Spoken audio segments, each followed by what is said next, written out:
सबको जय यीशु की।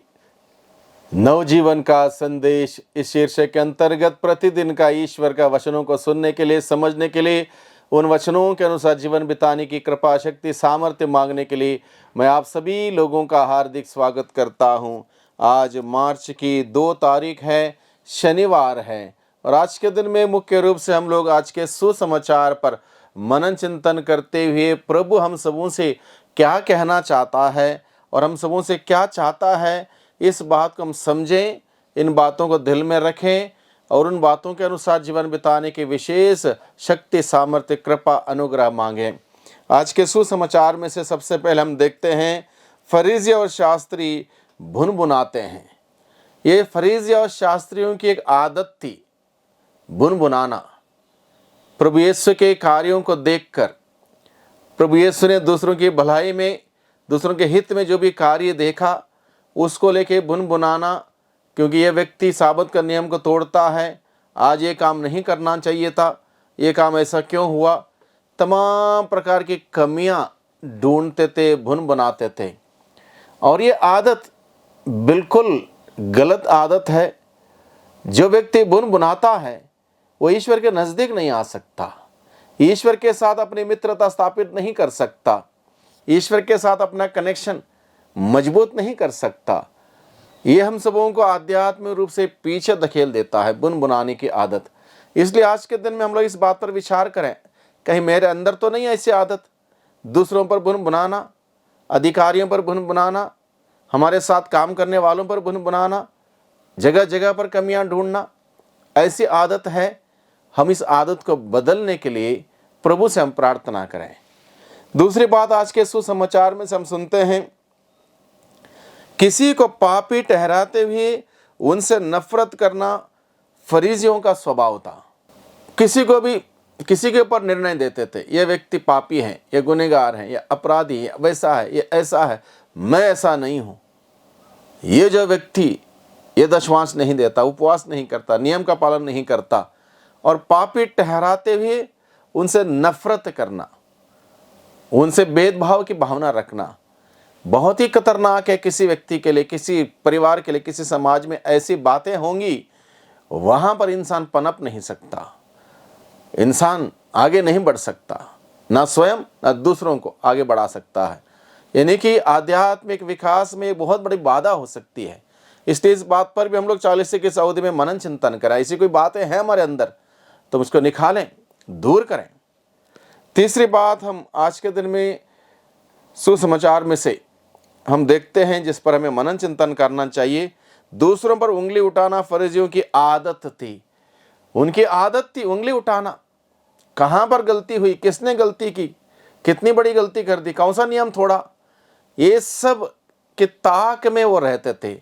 और उंगली उठाना प्रभु यीशु मसीह को बिल्कुल पसंद नहीं आया। दूसरों पर उंगली उठाना, प्रभु ने लोगों को सिखाया, अपने को देखो, अपने जीवन को देखो, अपने कार्यकलापों को देखो। शास्त्री फरीसी जब एक व्यभिचार में पकड़ी हुई स्त्री को घसीट कर लेके आए और पत्थर मारना चाहते थे, प्रभु ने कहा, तुम में जो निष्पाप है वही सबसे पहला पत्थर मारे। प्रभु ने हर एक व्यक्ति को अपने आप को देखने के लिए सिखाया। शास्त्री फरीसी उंगली उठाते थे। अगर मेरे अंदर, आपके अंदर, हमारे अंदर ऐसी आदत है तो प्रभु पसंद नहीं करता। ये आदत, इसको बदलने की जरूरत है। आगे हम लोग बहुत गंभीर बातें करने वाले हैं, जो कि आज के सुसमाचार के द्वारा हमारे सामने प्रस्तुत किया गया है। वो यह है, पाप कैसे हमारे जीवन में प्रवेश करता है, कैसे पाप फैलता है, पाप का नतीजा क्या है, और पाप में पड़ने से इंसान कैसे बर्बाद होता है, और उसका बचने का क्या तरीका है, कैसे वो बच सकता है। ये सारी बातें आज के सुसमाचार के द्वारा प्रभु ने हमारे सम्मुख रखी हैं। सबसे पहले पाप की शुरुआत। पाप की शुरुआत कब होता है? जब इंसान अपने आप को देखता है, नहीं कि मैं, मेरा, मैंने किया, ये मेरा है, इस पर मेरा अधिकार है। जहां मैं रहता हूं, वो एक घमंड, एक अहंकार, और यही पाप की शुरुआत है। घमंड जिसके अंदर आता है, अहंकार जिसके अंदर आता है, मैं की भावना, अहम की भावना आती है और डोमिनेट करती है, वो पाप की शुरुआत है। और पाप जैसे शुरुआत होता है किसी के जीवन में, वो धीरे धीरे फैलता है। और पाप का नतीजे के रूप में हम देखते हैं, किसी बाप के दो बेटे थे। छोटे ने अपने पिता से कहा, पिताजी की संपत्ति का भाग जो मेरा है मुझे दे दीजिए। जब अहंकार आया, घमंड आया, मैं बड़ा हो गया हूं, पिता के अधीन नहीं रहूंगा, तो पहला नतीजा ये हुआ, पाप का प्रवेश के बाद वहां पर बंटवारा हुआ, वहां पर विभाजन हुआ, परिवार टूट गया, भाई भाई का रिश्ता टूट गया, बाप और बेटे का रिश्ता टूट गया। बंटवारा, विभाजन, ये नतीजा है पाप का। आज बहुत सारे घर टूटे पड़े हैं, घरों में भाई भाई के बीच में बातचीत नहीं है। छोटी छोटी कारणों से परिवार बिखरा पड़ा है। कारण क्या है? पाप। सास सोचती है जब से बहू आई तब से घर में क्लेश है। बहू सोचती है इस सास के साथ रहना मुश्किल है।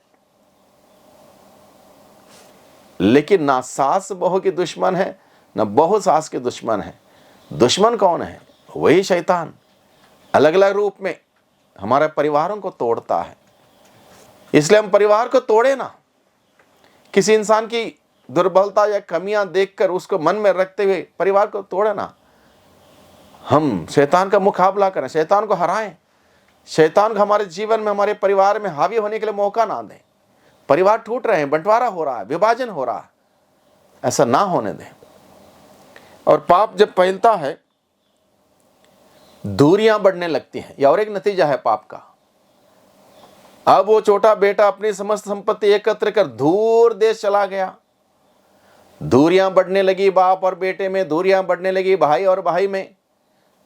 अपने ओरिजिनल घर को छोड़ के दूर देश चला गया, दूरियां बढ़ने लगी। आज इंसान भले ही एक घर में रहता है कई बार, लेकिन घर में रहने वाले लोगों के साथ वो नजदीकियां नहीं है, दूरियां हैं। एक कमरे से दूसरे कमरे में और एक भाई रहता है, संपर्क कैसे होता है? मैसेज भेज दिया मोबाइल से, यानी कि दिल से दिल का रिश्ता नहीं है। और इस प्रकार से हम देखते हैं दूरियां बढ़ती जा रही हैं। यह पाप का नतीजा है। हम सबों के लिए मनन चिंतन करना इस बात को लेकर। अगला नतीजा है अकाल पड़ना। जब दूर देश चला गया बेटा, सब कुछ खर्च कर चुका था, उसके पास खाने पीने के लिए कुछ नहीं रह गया, सारे दोस्त चले गए, अकाल पड़ गया उस देश में। अकाल पड़ गया यानी कि आशीषों का अकाल, ईश्वर का आशीषों का अकाल जब पड़ जाता है, इंसान तड़पने लगता है और आशीषों का अकाल पड़ जाता है। पाप में रहते हुए, पाप में जीते हुए आशीषों का अकाल पड़ जाता है। हम सबों के लिए मनन चिंतन करने के लिए विषय है। आशीषों का जब अकाल पड़ता है, इंसान कुछ नहीं कर पाता है। अगला नतीजा है, वो इंसान जो अमीर बाप का अमीर बेटा था, नौकर बन गया। देखिए कैसे स्टेप बाय स्टेप नीचे गिरता जाता, गिरता जाता। 7 स्टेप्स हम लोग देखते हैं जहां वो गिरता गिरता गिरता जाता है। अब नौकर बन गया, अमीर बाप का अमीर बेटा नौकर बन गया, शैतान के हाथों बुराई करते हुए, पाप करते हुए दास बन गया। शैतान के हाथ में नौकर बन गया। कोई नौकरी नहीं देता था और ऐसी नौकरी कोई करना नहीं चाहता था, वो नौकरी उसको मिलती है। यानी कि पाप उसको कहां से कहां तक नीचे गिरा देता है। हम सभी इस बात पर विचार करें। हम सबों के परिवार में हो सकता है, प्रार्थना करें ताकि हम होश में आ जाएं।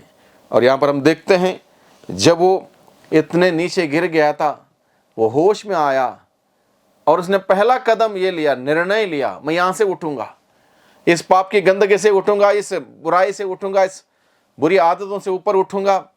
मैं पिता के पास जाऊंगा, मेरे घर में मेरे पापा के पास जाऊंगा, पापा से कहूंगा, पिताजी मैंने स्वर्ग के विरुद्ध, आपके विरुद्ध अपराध किया, मुझे एक नौकर जैसा रख लीजिए, वहां आपके साथ मैं नौकर बन के रहूंगा, नहीं कि यहां पर नहीं। एक निर्णय तब लिया जब उसने एहसास किया कि मैं गलत हूं, गलत जगह पर हूं, गलत संगति में हूं। एहसास करते हुए उसने निर्णय लिया और वो चला जाता है। और हम देखते हैं कि उसने निर्णय लेते हुए पिता के पास गया और पिता ने उससे ये नहीं कहा कि मैं सोच के बताऊंगा, कुछ समय के बाद बताऊंगा, नहीं, पिता ने उसको गले लगाया, स्वीकार किया अपने बेटे के रूप में, नौकर के रूप में नहीं, बेटे के रूप में स्वीकार किया, उसका चुम्बन किया, नए कपड़े पहनाए, नए जूते, नई अंगूठी पहनाई, वही दर्जा दिया और वहां पर आनंद मनाया गया। एक पापी के पछतावे पर स्वर्ग राज्य में आनंद मनाया जाता, बाइबल हमें बताता। वही दृश्य हम आज के दिन में, आज के सुसमाचार के माध्यम से हम समझ सकते हैं। आगे पिता अपने बेटे को पूर्ण रूप से माफ करता। उसने ये हिसाब नहीं पूछा, इतनी सारी धन संपत्ति लेके गया, क्या किया, किसको दिया, कैसे उड़ाई, कैसे बर्बाद की, नहीं पूछा। ईश्वर हमसे नहीं पूछता है कैसे पाप हुआ, कितने पाप हुआ, देखता है किस अंदाज से पश्चाताप किया, किस अंदाज से पाप स्वीकार किया, वो ये देखता है। और पूर्ण रूप से जब ईश्वर के पास जो इंसान लौट के जाता है, ईश्वर उसको माफ करता है, पूर्ण रूप से ग्रहण करता है। शुभ संदेश हम सबों के लिए यही है, सुसमाचार यही है कि ईश्वर आज भी इंसान से प्यार करता है, इंसान को माफ करता है। आगे हम देखते हैं, जब तक बेटा लौट के नहीं गया तब तक पिता उसको ढूंढ के नहीं गया, यानी कि पिता इंतजार करता है। यह संदेश हम सबों को मिले कि पिता हम सबों का इंतजार करता है, ये मेरा बेटा बेटी पश्चाताप करके मेरे पास लौट के आएगा, लौट के आएगी और मैं उसको क्षमा करने के लिए तैयार हूं, तत्पर हूं। ये संदेश सबको मिलना चाहिए। वो ईश्वर निरंतर इंतजार करता है हम सबों का लौट के उसके पास जाने का। पूरे दिल से, मन से, आत्मा से हम उस प्रभु के पास जाएं, ईश्वर के पास जाएं। और एक महत्वपूर्ण बात है, मौका रहते हम पश्चाताप करें, अन्यथा लेट हो जाएगा तो हम कुछ नहीं कर पाएंगे, हम नरक में जाएंगे। इसलिए 40 की ये अवधि है, फिर एक बार हम सबों को दी गई है। ये समय है पश्चाताप का, ये समय है पाप स्वीकार करने का, ये समय है ईश्वर के पास लौट के जाने का, ये समय है सारी बुरी आदतों संगतों को त्यागने का और ईश्वरीय सानिध्य में आने का। हम प्रयास करें, कोशिश करें। प्रभु हम सबों का आशीष दें।